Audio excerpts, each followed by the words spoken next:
This is the Badger Basket Toy Doll Bed. Now this is going to come with the white bedding and it's a personalization kit. This is perfect for 20-inch dolls or smaller.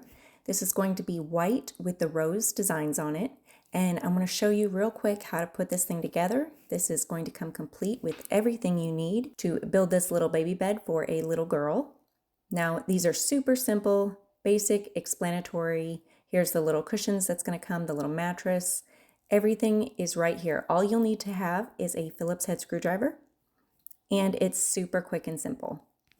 Here is the little mat that's going to come with it. Now you're just going to take one edge, which is an obvious side to the bed. You're going to take the base, and you're just going to slide it in the little hole there.